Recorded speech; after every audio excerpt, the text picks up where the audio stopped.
On today's show, Supergirl is headed to the big screen. Will we continue to see Drax on the big screen? And second place is the first poozer at the box office. Movie Talk starts right now.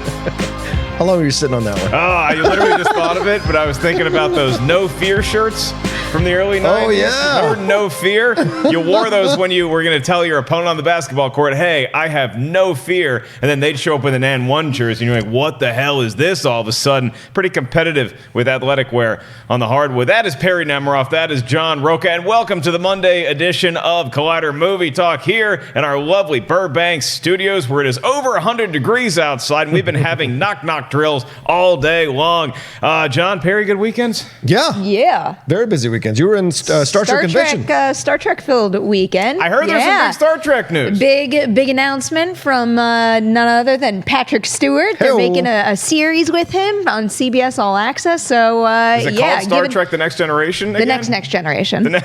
Yes, that's what it's going to. No, I have absolutely no clue what it's going to be called. They have no scripts written or anything, but that's a big move for them to make a play like that to get more people to subscribe. And really, there's no better next move than that, because people will sign for just him. That is huge. All right, well, John Rocha, we no longer care about your weekend because of Perri's big news and the fact that we have a whole lot of cool stories to get to, some positive vibes, and then we're going to wonder whether Bautista is going to be back after his comments the past weekend. But we kick off with the weekend at the box office, and that would see Tom Cruise and Mission Impossible Fallout once again hitting the top spot against stiff competition from Christopher Robin and The Spy Who Dumped Me. Now, The Spy Who Dumped Me did $12 million. That's third place. Winnie the Pooh, the Pooh movie, Pooh and Tigger and Piglet and the whole gang, they came back and they did solid box office with $24.6 million. Not quite living up to expectations, and maybe not the Winnie the Pooh namesake, but I think a very generous opening weekend. I think that was helped by an A Cinema score. We'll get into that with the two panelists, but I think Mission Impossible Fallout reclaiming the top spot, maybe the biggest story in your eyes, Rocha, because this solidifies that we have at least a couple action heroes left.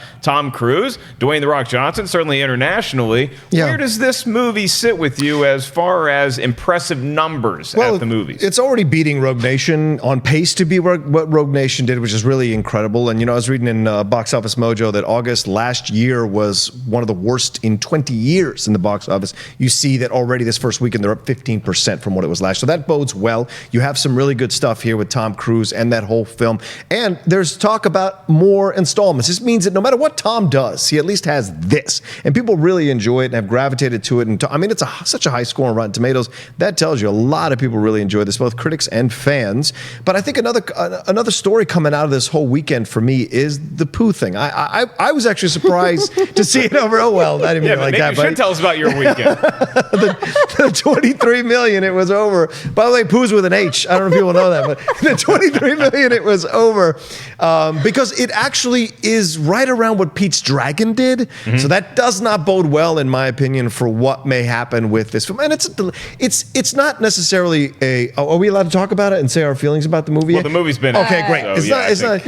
I'm so scared of all these embargoes. Ever since JT's Wonder Woman mishap, I've been so scared. So anyway, the thing with this is that what I think is good is that it's a decent movie, but it's a sweet movie, but I don't think it's gonna have the legs that people are hoping it'll have, which is unfortunate. But when you come back to this, the other thing is that I think Black Panther should be talked about as well. Crossed 700 million, been out for 25 weeks. Damn, that thing's still in the theaters while the Blu-ray came out months ago. That tells you something about the staying power of that movie. And only 2 other movies have crossed 700 million domestically. So that's pretty incredible. And Ryan Coogler and the entire cast and everybody behind that movie deserves such a round of applause for creating such a juggernaut of a film. Yeah, I'm glad you noted that incredible milestone that Black Panther has crossed. And like you said, August is shaping up to be an impressive month as opposed to last year anyway, Perry, because you have that giant shark coming into theaters this weekend. I think Crazy Rich Asians is one of the many movies in August that people are looking at to maybe do bigger numbers than what the advertising would indicate.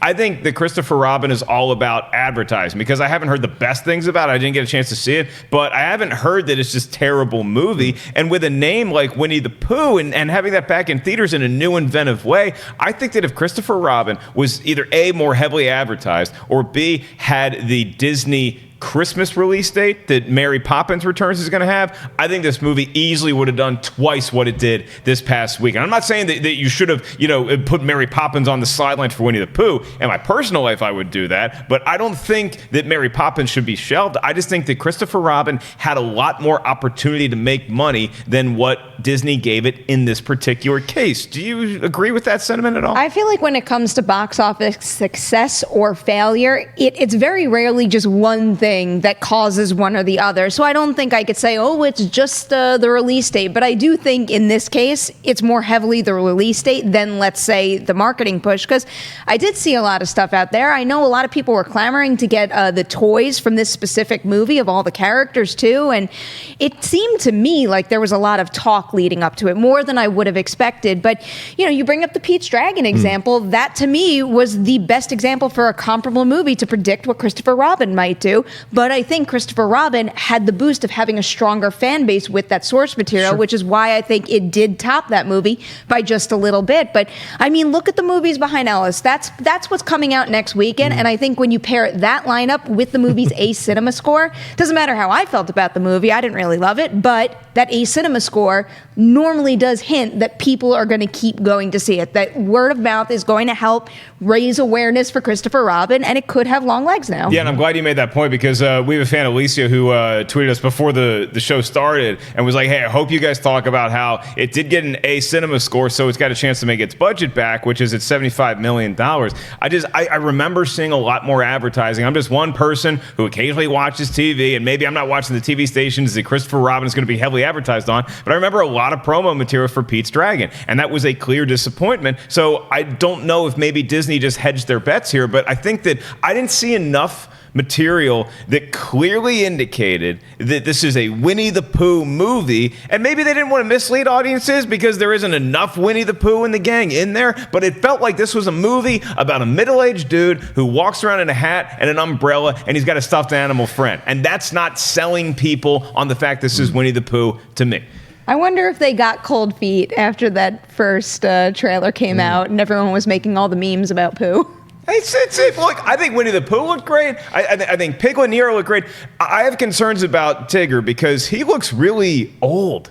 Like, he looks like a Nick Nolte mugshot. Yeah. Well, it's been a while. But, I mean, he looks like, whew, boy. Like he looks like the Crypt Keeper. Everybody else, at least, look like they maintain some sort of shape, but not him. There's a comparison also you can make to Hook here because, once again, that's the same thing. Robin Williams going back to remembering being Peter Pan. But you had Steven Spielberg. You had Robin Williams at the time, and Dustin Hoffman as well. But at the time, these were big names to put into a movie. McGregor is a big name, but the director, Mark Forster, people know him, but he's not Steven Spielberg. Haley Atwell, people know her, but she's not, at the level that you would have with someone like Robin Williams or someone like Dustin Hoffman. So I think that suffers a little bit from it as well. But we've seen this story over and over again. So what's going to make it stand out? This idea of going into middle age and having to go back to being a child to remember to appreciate life and the people around you. Does this film stand out and make itself different than other things we've seen before? I don't 100% think it does that. And I think that's what's going to affect the box office overall. If it was a feel good, like people were insane about this film, I think this would have gotten anywhere to 30 to 40 million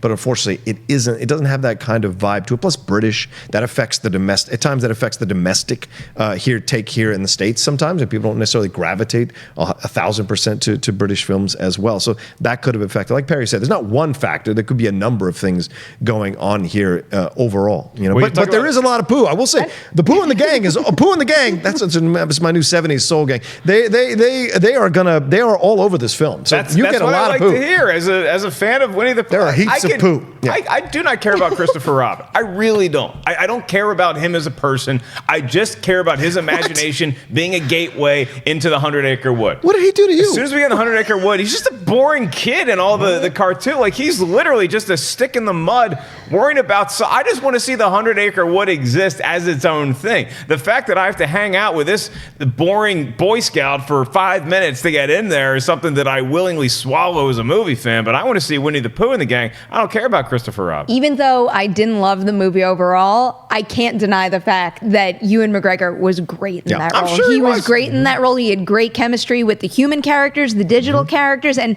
I personally think the best part of the movie was when Pooh and then some of the other characters come into London and they have that fish out of water experience where they're trying to figure things out. I actually liked that. All right, maybe I'm starting to come up with a theme of me, though. Maybe there's something about live-action Disney movies like Mary Poppins and Christopher Robin. I just don't care about the adults in the movies. I want to get right to the imagination or the animated characters, because that's what I want Disney to keep doing, for me anyway. More on Disney and Marvel and Bautista coming up in just a little bit. But first, we have some very happy news, especially for DC fans, especially for fans of Supergirl. The TV show has been a hit now on the CW. Originally debuted on CBS, then it moved to CW to be part of that other Arrowverse. And now it looks like we're going to have a live-action version of Supergirl on the big screen. And this is according to a report from Deadline. And when you look at Oren Uziel, who I believe is the writer of this movie, now he's got credits that go from 22 Jump Street to Cloverfield Paradox, so kind of a mixed bag when it comes to at least critical reception of the movies. He's working on the script. The project is in the very early stages, but this seems to be an indication to a lot of people anyway that making Supergirl is now going to be some sort of leap into DC putting Superman back into the forefront. And that's where I'm going to pump the brakes. I think they have any number of ways to get Superman and Henry Cavill back into the fort and then go ahead and make a Man of Steel 2. I would not look at this Supergirl announcement as anything other than something that I think is great for Supergirl fans. I'm not looking at the Supergirl movie being like, oh, finally, we get Superman back. This is an awesome announcement because it is Supergirl, and this is going to be bringing in a different audience and one that adds into the already huge popularity that the DCEU has. Critically, maybe not so much, but fans have proven they want to see more of these movies, and I think Supergirl is the right direction to go, especially when you look at what DC's been leaning into since Walter Hamada assumed control, is that you have the Birds of Prey movie is now on the fast track, and then we also have Wonder Woman 1984, so they're looking at what they can do well, and they have made some really good female superhero movies, or at least they made one good one, and that's more than you can say about what they've done with Batman or how they treated Superman in the last two movies. So I think a Supergirl movie is the right play, regardless of whether they use that as a conduit for Man of Steel 2. Perri, when you heard the name Supergirl being announced as a movie that is in the works, do you see it being on the fast track, or do you see it just, hey, it's something we're going to kick around for a while? It's a tough thing to say because, you can only make that mistake and get really excited about an announcement this early in development so many times and then not get that thing and have faith in the next one that comes out. So while I'm beyond thrilled to hear that they're developing something Supergirl related, I can't say they've given reason to have faith that it's actually going to happen. And also, they're just hiring a writer. And how many times with any superhero movie at any company have we heard so-and-so is being brought on to develop this script, and then you don't hear about it for a really long time. Then all of a sudden you hear, that there's a release date. Then it's going to get pushed. Who knows what's going to happen? I found it interesting mainly because of the Superman angle of the whole story, because, it does seem like we've been we've been talking about the Batman for how long right now? And, those are the two DC juggernauts. So if anything, I found it refreshing that their focus on Supergirl could hint at more of that because, no matter what you think of Man of Steel, Justice League, BVS, I think Henry Cavill is a great, great Superman, and I want to see more of him. So if that's what this is pointing towards, you got two wonderful things there. Rocha, do you think that there's any way that this could be a groundbreaking thing in the DCU and in comic book movies in general, where you would actually have Melissa Benoist come and play the role in the live action movie as well as being the star of the TV show? Or is that just too confusing and maybe not worth the trouble, seeing as how they do have two different Flashes currently? Yeah, unfortunately, I think that is not going to happen as much as I would like it to happen, because Melissa's fantastic on screen, whether TV or film. And so, you know, she was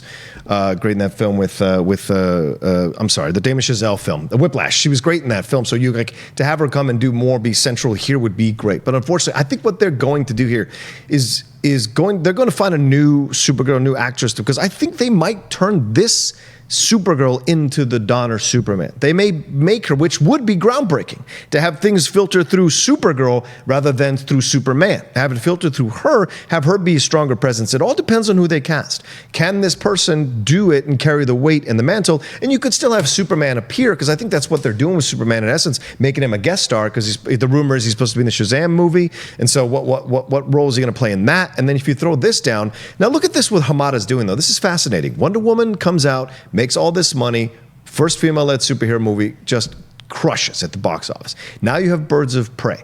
Now you have Batgirl on the fast track after they got rid of that Whedon debacle, and now you have this. So this indicates to me that DC saw a formula work for Wonder Woman, and like these female superheroes, people are gravitating to, people making a big deal about Captain Marvel. It's smart. You strike while the iron is hot. You strike with these kind of known characters, but not necessarily like the most known characters, and you can play around with the mythology, still make it work, and create new environments for them to exist in, and new worlds for them to play around in, and then bring in the old standards to see how they bounce off that world or integrate into that world. And I personally like this, because it indicates to me what Hamada's plan is here, which is subtle, powerful moves that don't attract too much attention, but just show you that he is moving forward and changing the face of the DCEU or worlds of DC, whatever they want to call it. Okay, just because it's fun to talk about two characters that are super.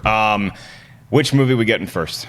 Because there's been rumors that now Matthew Vaughn is going to come in and do Man of Steel 2, and that could just be all fans wanting a movie to get made with a director they like, or there could be some fire where that smoke is. Or do you think that because this has been talked about and it got out, that now Supergirl is going to be the one on the fast track? This is an impossible question to answer. And it goes back to what I was saying before. Yeah. Whoever knows what's going to go into production first, especially with the DC cinematic universe. But if I had to guess right now, I guess because it's a changing landscape out there, and more companies out there are putting their focus on female-led movies, female-led superhero movies in the DCEU's case.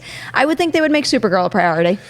Be interesting to see, Rocha, because like I said, I don't think that Supergirl needs to be introduced by Man of Steel 2, and I also don't think Supergirl needs to be a movie that is there to introduce or reintroduce Superman. But I will make this point, is that Wonder Woman is the most successful DCU movie in terms of a lot of different metrics and also critical reception. Now, if you look at the introduction of Wonder Woman, it was in Batman v Superman. Right. You got the hint of that first. So you could have Man of Steel 2 give a hint of Supergirl, or do you think that that's unnecessary to do? I think it's unnecessary at this point. I think people want something new, want something different, and Supergirl fills that slot. And I don't think you can put this in the same way. And I get what you're getting at. She doesn't need the Superman to come in and blah, but their story is a very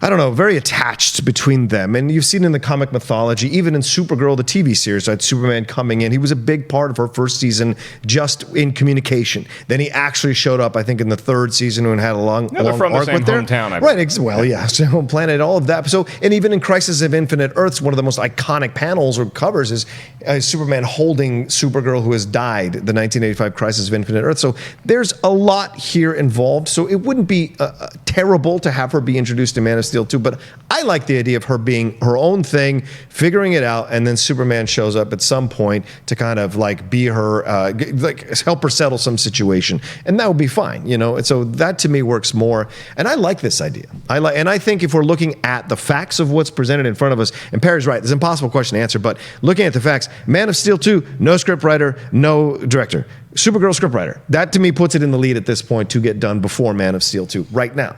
right now. And we should point out that while we're on the topic of DC, it looks like that Birds of Prey movie now has a villain. This according to our buddy at The Wrap, Humberto Gonzalez, reported earlier today that Black Mask is going to be the villain. Don't know a lot of other details. Black Mask is based on a character, obviously. I think he's a drug kingpin in Gotham City, but he grew up and he was kind of boyhood chums with none other than Bruce Wayne himself. And I don't know that Bruce Wayne had a lot of friends. You know, I don't know. I don't know if they were really friends. I think it was more like a Lucy Charlie Brown situation. Like he did a lot of taking the football out before Bruce Wayne could kick it. So that's not canon, but I'm just saying, give you a little bit of perspective. We'll probably have a lot more on that story for you on tomorrow's Movie Talk. Well, been a lot of interesting announcements and things going on here at the Collider Studios, and we did a fair job of kind of giving you as much scope as possible on last week's Town Hall, and you can check out the Collider Town Hall vid anytime. It's now on the Collider Video YouTube channel, archived, and you can look at some of the new announcements, including very soon will be Collider Live. It's going to be a morning show, more weekday mornings than not. That's going to be spearheaded by Christian Harloff. I'll be popping in when I can. Whole lot of fun there, as well as new channels that you can subscribe to. Collider Games, you probably already know about. Also Collider Sports, Collider Quick. We have some new wrestling things to offer you as well. So whole lot of fun stuff around here. For all of these things, you can just check out the link in this vid's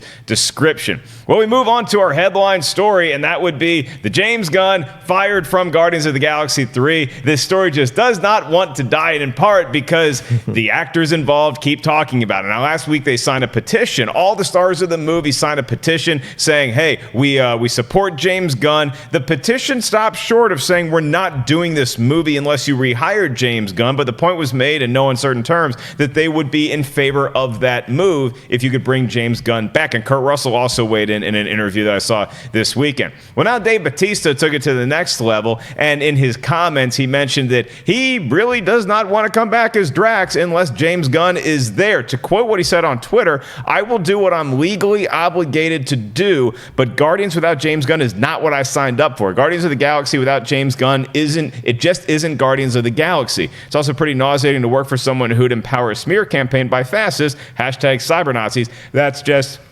how I feel. On top of that, when he was talking to the shortlist, he said it'd be a disservice to James Gunn if he honored his contractual obligation to do Guardians 3. And this is the most telling quote of this story to me, where he says, where I'm at right now is that if Marvel doesn't use that script, the one that James Gunn had already written for Guardians 3, then I'm going to ask them to release me from my contract, cut me out, or recast me. I'd be doing James a disservice if I did it.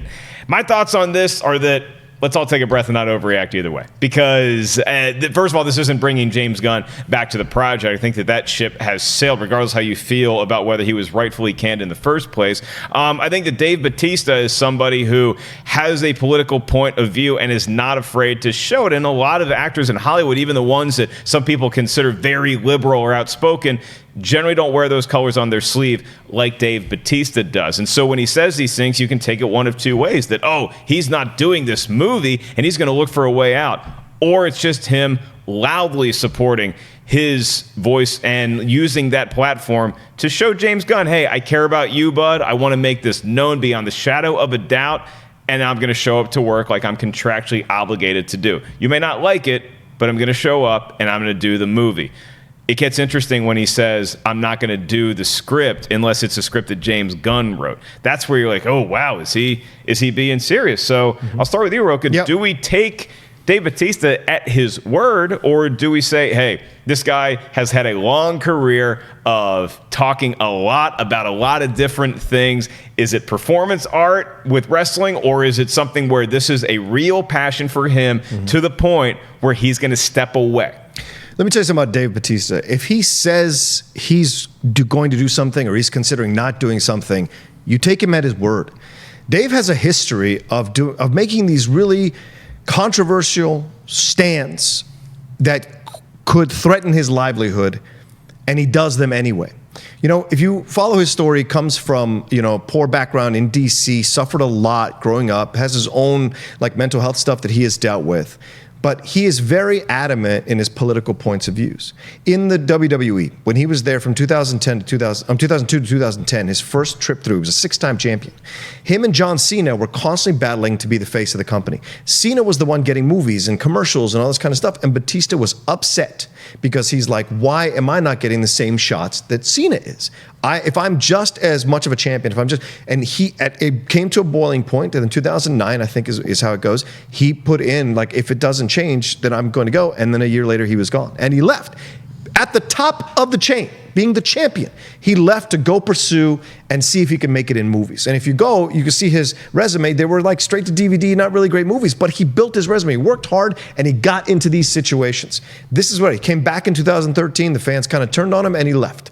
So he, ahead of his contract, he had signed for longer, but he left before his contract was done. So he has a history of doing things that if he doesn't want to do them, he will not do them, and he will take the hits and the consequences.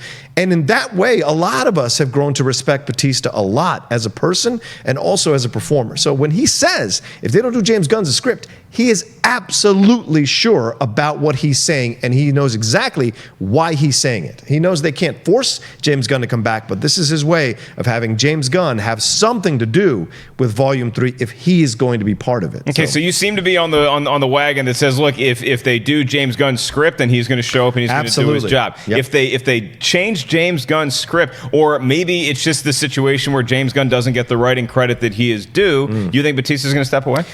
Those are different situations, right? Like if they bring in a whole new writer, I think he's gone. If they adjust his script or make some changes or bring a ghostwriter, I think he'll stick around because the basic bones are James Gunn's, so he can respect that.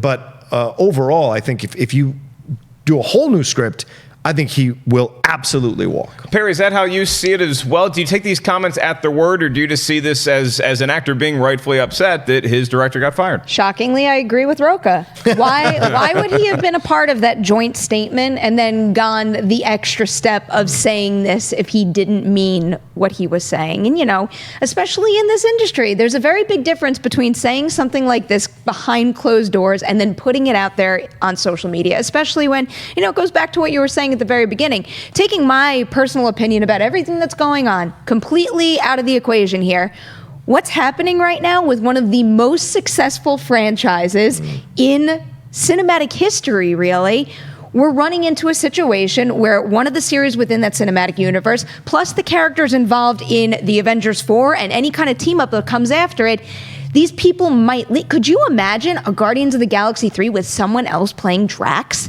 Or with some sort of shoehorned in death scene that just explains why he has vanished or something like that? I personally can't at all. I could. Yeah. No, I'm not even going to. I was going to say, maybe if it was after Guardians of the Galaxy 1. No, because Guardians of the Galaxy was so popular. It was such a smash hit. And, putting my personal things back into this situation, Guardians of the Galaxy is my favorite MCU movie. And I'm not saying it's everybody's, but I have spoken to a lot of people who adore these characters. And you know how it is with any fandom that we talk about. People have a real close connection to the point where we're not just talking about any role out there being recast, or even, talking about a story we covered last week with Dr. Sleep, Wendy Torrance being recast. Not the same situation.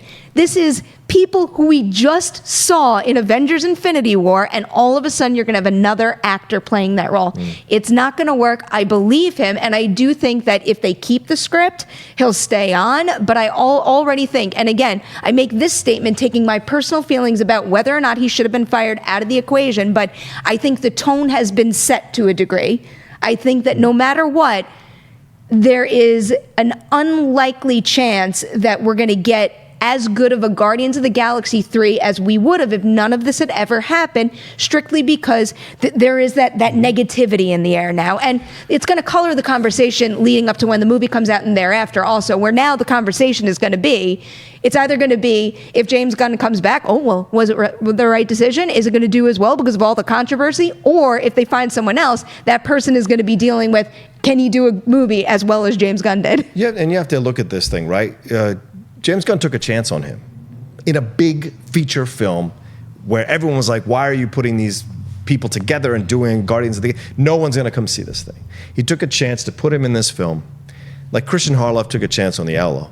And if someone else, oh boy, here we go. If someone else was running the Schmoedown, I might change my mind about being a part of it. But Christian has been integral. That's the comparison I make here, right? And it may be ridiculous, but it actually does relate. Christian's a lot better on Twitter than. Well, sure, fair enough. But those kinds of things, when someone takes a chance on you and you flourish under there, it makes it hard when someone comes in and takes it over because they don't understand you the way that person does. And I think that's his connection with James Gunn. And Bautista just has this kind of real cool, vulnerable, nice, warm guy that will fight for you and loyal. Okay, here's why I'm not sure that Dave Bautista is going to be back, and it's not because of whether Disney or Marvel would change James Gunn's script in some integral way.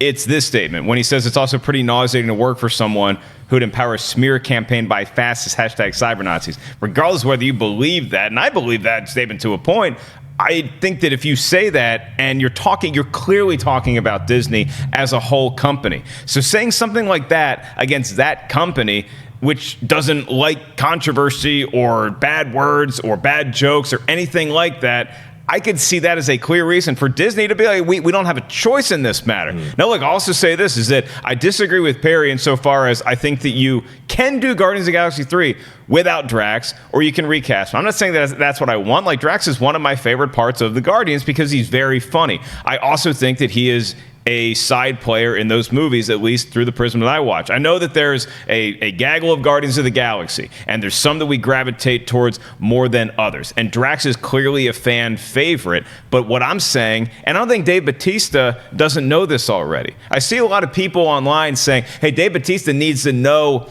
his order in all of this and know that we can cut. Dave Bautista is a very smart guy. He knows that. He knows that this movie is going to go on without him. This is him saying something that he cares about. This isn't Dave Bautista saying, hey, look at how much power I have. There's no way they do this. He knows they're going to do the movie even if he doesn't show up to work. Right. And I want to see it as much without Drax? No. But I think that this movie can happen without Drax 100%. I have a very difficult time imagining, because when you think about it, we would need not only a good actor, someone else day one could have played Drax in a great way. I don't think that he is the only Drax out there that could have done it this well. Yeah. It's after having him for not 2, but 3 films and then being able to watch Guardians of the Galaxy Volume 3 in a way where whoever that is, their performance and the writing too is so absorbing that I don't sit there and think about the behind the scenes, that seeing someone else in that role doesn't take me out of the movie.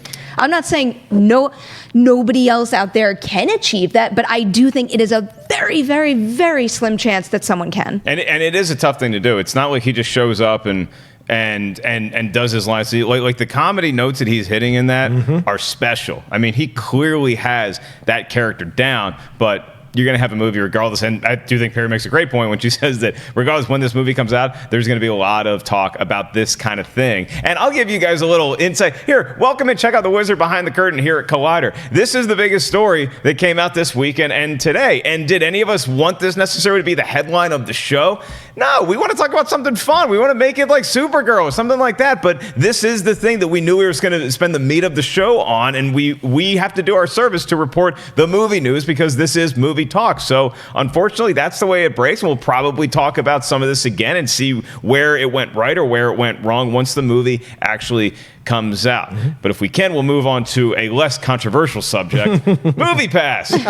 MoviePass has new announcements, everybody. Remember last week when they were like, hey, okay, we're going to do this, and we might raise it to $14.95, and we still might do some surcharging, and we also aren't going to allow any new releases for the first 2. That's all been handled, and MoviePass did a very smart move, in my opinion. They just made it easier. They just made it simple. Here's your new MoviePass. $9.95 a month. Get to see 3 movies per month. That's how they're changing course. It's abandoning the new release Blackout as well as the surge pricing. The trade-off being that now you can only go see 3 movies a month. And in the research that they did, or the numbers that they have that they'd like us to believe, or whether these are the actual numbers, I couldn't tell you. I'll just tell you that they said that the bulk of MoviePass users, of the millions of MoviePass users out there, go to see about 3 movies a month with this plan. Now, if you are a MoviePass member, you want to go see more than 3 movies a month, you're going to get some level of discount if you do it, $2 to $5 off. And we have no affiliation with MoviePass. I just think this is very interesting given the tide of whether people are going to continue to go to the theater in general. With all of the streaming options you have at home, with home theater systems, there's a lot of entertainment dollar options out there. And so I find this a credible conversation. Now, Rocha, you are a card-carrying... I am. Literally, he still has the card in his wallet as well as the app. He double dips with MoviePass. Right. Is this something that you think is going to right the ship as far as their stockholders and as far as new subscribers are concerned? Well, I like that they're taking away the surge pricing. I like that they've done that. The 3 movies a month, they've really walked this line now for me, because I'm like, well, what's the point of having it? Yes, I still save money, but the point of getting it was I could save a lot of money by going to multiple movies or going multiple times to the same movie, that kind of stuff. And when it first started, you could only see a movie once, and you'd have to wait 24 hours to see a second movie. And they had limits on the amount of movies as well. So for me, being an older member of it, I remember when it was more expensive and you could only go to a certain amount and then have to wait the 24 hours. This is a nice move forward, but this feels like if you're watching, Mark, if you're watching like a fight, and Perri, if you're watching a boxing fight, this is like round 7, where the opponent who's been getting kind of pummeled a little bit lands a few shots, and you think, oh, this person has a chance to come back. So that's what it feels like to me, that we're still in the middle of the fight. And I don't know if MoviePass is going to survive or not survive, but they're making moves to at least try to stay in contention before they get the final knockout punch. But it's good for the subscribers, but once again, we're having to constantly adjust to whatever terms they throw out, and the terms keep changing. So we don't find solid ground to stand on and support this service as powerfully as we did before. It's a bit shaky. Perri Nemiroff, you a new MoviePass user now or not? No, I'm still not there. But oddly enough, I've been pretty down on MoviePass with every single story we've covered, and this was kind of the first little glimmer of hope I saw, because the truth of the matter is it was an unsustainable business model, and now other than go bankrupt and go away, what else were they supposed to do but try to fix it? Yeah. So I do applaud them lightly for trying to fix it and for maybe hearing the people and hearing their subscriber base when they made those announcements last week and changing things. But this is part of the problem with all the negative stories we covered pertaining to their company leading up until this point, is even though the intentions might be good and maybe this is more sustainable than what they did before, I have no reason whatsoever to trust them. $9.95 for 3 movies is a good deal. But let's say I only find 3 convenient times over the course of a month to go see a movie. I go to see a movie and it's not there. I look at the app ahead of time, then I go there and it's not there. The app is down.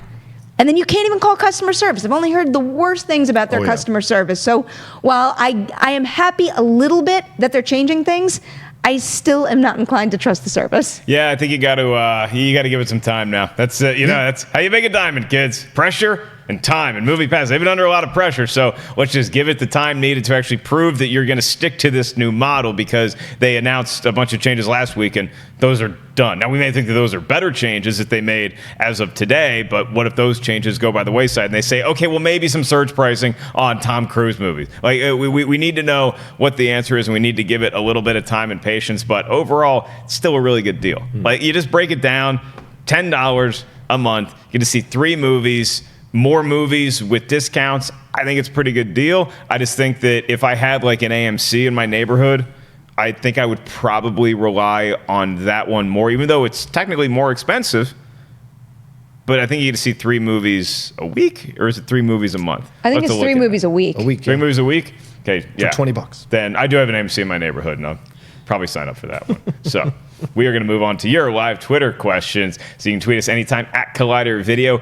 Use the hashtag Collider Movie Talk. And I'll remind you guys that tomorrow we have an all-new Schmoedown as well as an all-new Movie Talk at 4 p.m. Plus, I want to remind everybody that Perri's new podcast is now up for your glorious eardrums to check out.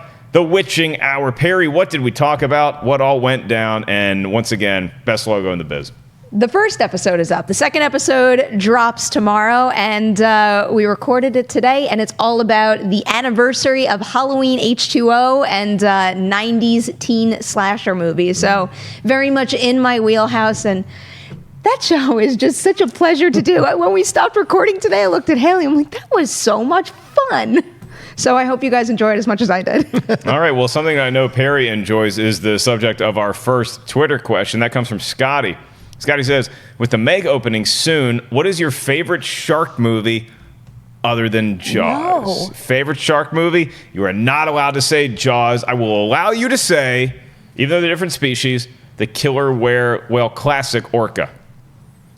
Great movie. The Richard Harris one. Dino De Laurentiis produced. Can I answer while she's... Yeah. Okay. Answer. If you'd like to jump in, but this does count as a steal. The Shallows. Oh, that's not fair. Because what does that leave me with? 47 meters down? I've stolen it. I just love seeing Perri's competitive drive come out. She knows her way around. I got my 2 points. Gym. I got my 2 points. So you're saying The Shallows. Shallows, man. I watched it again over the weekend. Okay. And I tweeted about it. Look, Shallows is very I'm good. going to say Jaws 2 is not off the table. It really is, though. Jaws 2 is not a bad movie, and I am just a sucker for Jaws the Revenge.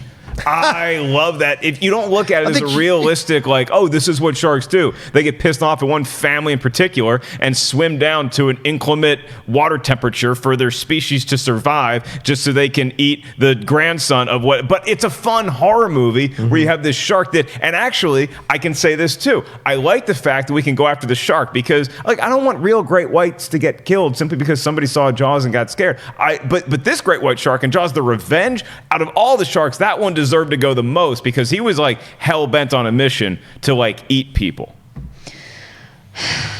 You guys. You could do, There's not enough shark movies out there.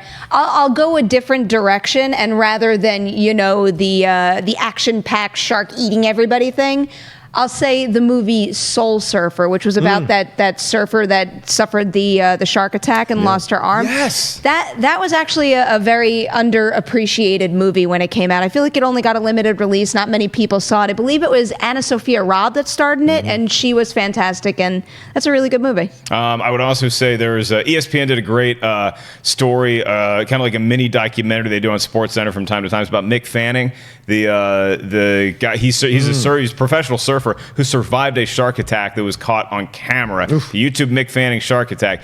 It's scary. I mean, he's out there, and this shark just grabs him and just takes it out. He somehow survived. Then he ended up going to the surfing competition, the same one, the next year, and I think he ended up winning it. But it was, the guy's been through a lot in his life anyway. Shark attacks notwithstanding, it's a really interesting watch. And I will also say that I'm surprised in my panel for not thinking a little outside the box and either taking Finding Nemo, which has a shark, or Shark's Tale, which... Not Shark's Tale. You're not a Shark's Tale. Not the... Yeah. Well, that one didn't really work for me. You don't like the Jack Black Robert De Niro combo? It's all right. All right, Perri. All right. Terrible. All right. Little Will Smith action.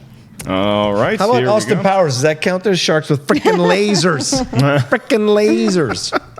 All right. Last question is from Matthew Spencer, and he says, why do Blu-ray and DVD come out 2 weeks after digital?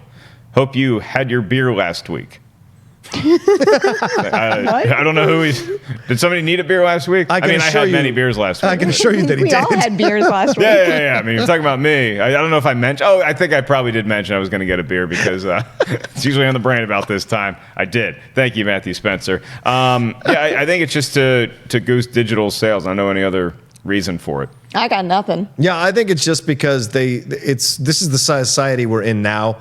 Digital stuff is what the streaming is what people want, and so you give it to them ahead of time, and it's I think most of the times it's higher priced, so that you can get the DVDs and the Blu-rays discounted the day they come out in certain stores, but digital you have to pay almost full price for the thing, so maybe that's why. Yeah. I guess this is the downside of going completely digital, is that I'm so unaware of what DVDs and Blu-rays cost now. This is a battle on the top 10 show all the time. Matt is full digital, and I need the physical media. I need it in my hands. Because if the world ends, I will have the digital media. The physical media. Wait. You said the digital is more expensive. Digital is more expensive. So I guess that would make sense. They put the digital out first, so they make more money because everyone needs it now. Exactly. Yeah, and then you get the physical one 2 weeks later. It has a bunch of extra crap on it, so you end up buying both. Then they release the extended collector's edition, then they have a director's cut, the and 25th then anniversary. we're just and donating then the black and white version. Does not surprise me that Matt knows. Yeah, then the black and white version, you got to go back to theaters to see it. Then you come back. Matt knows doesn't seem like a guy who has a lot of sentimental value. No, my God, he doesn't. Which I don't really care about anything except for the Super Bowl 22 DVD, which I've already mentioned. Hey, last movie that y'all watched streaming.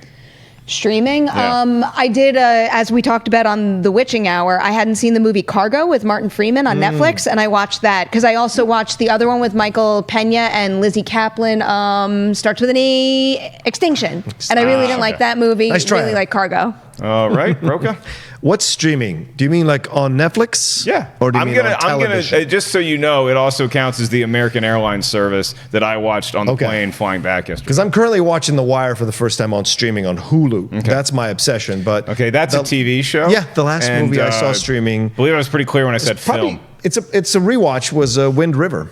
I rewatched it again about 3 or 4 days ago on Netflix. All right. That is a damn good movie. By the way, Shallow's on Netflix. Watch it. I watched yesterday. I watched 2 movies on the plane. I watched Love, Simon again, one of my favorite movies of the year, and then I also watched Gifted. Not the Gifted, the Chris Evans movie. That the airline's been shoving this movie down my throat for the last airplane movie. year and a half. It's everywhere on the airplane. When I'm sitting there, it's just like, watch Gifted. You seen Gifted? I'm like, all right, fine, I'm gonna watch this thing. It's really good.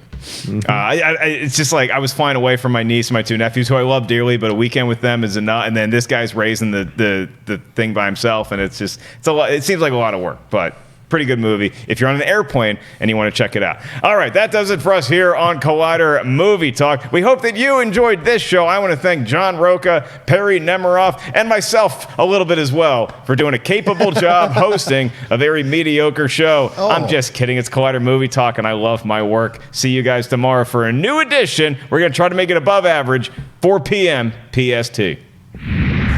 Hey everybody, Mark Ellis here. Thanks for watching this episode of Collider Movie Talk. You want to watch more? Then click up here, or you can click right here for more great content from Collider. And if you haven't subscribed to Collider Video, do so right now and share this vid with your friends. Thanks for watching.